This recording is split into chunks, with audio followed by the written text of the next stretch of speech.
ten Popolček a Škvára. Hej.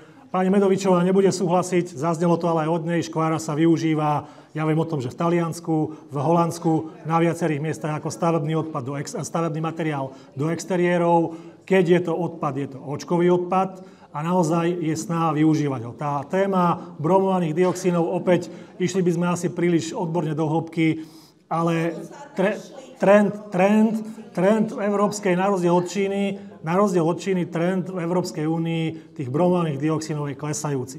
To boli domáce spotrebiče, elektrospotrebiče, ktoré za prvé my máme triedený zber, za druhé tie staré elektrospotrebiče s týmito retardátmi horenia, ja neviem, DAC a tieto podobné prakticky nie sú. Analýzy opäť, tu aby sme boli konštruktívni, tu nie je absolútny problém z vašej strany požiadavku a prevádzkovateľ to vie zohľadniť. V tej škváre tie bromované dioxíny sa dajú merať. To nie je problém.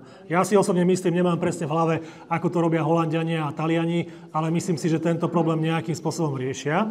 To je škvára. A toho Popolčeka, čo hovorila pani a čo sa pýtal aj pán Bucha, to je 4,5 tisíc tona z toho zvyšku. Áno, Popolček z čistenia spalín je enkový odpad.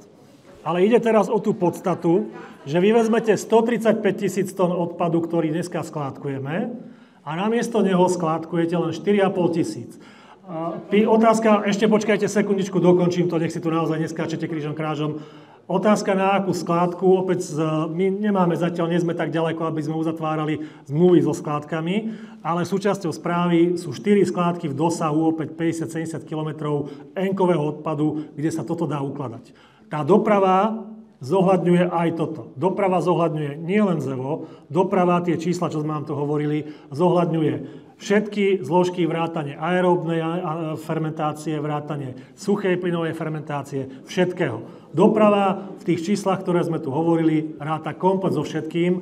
Zaznelo tu, že nie všetko z toho sa možno bude v prvej etape realizovať. Konkrétne biologický odpad stojí do veľkej miery na záujme miestnych samospráv.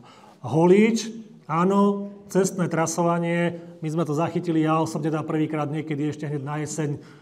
Teraz neviem, či to bol konkrétne primátor alebo nejaký starosta Holíča na Facebooku upozornil, že všetko trasovanie ide práve cez Holíč zo slovenskej strany. Poviem pravdu, my sme si to prvýkrát uvedomili práve niekedy minulý rok na jeseň. Akustická štúdia, dopravná štúdia, aj tie čísla, čo sme tu hovorili, hodnotia práve aj tú dopravnú trasu, myslím, že sa to volá Kátovská cesta, ten výjazd z Holíča, práve aj tú križovatku v Holíči. Čiže aj toto je v tom zohľadnené. Ďakujem pekne.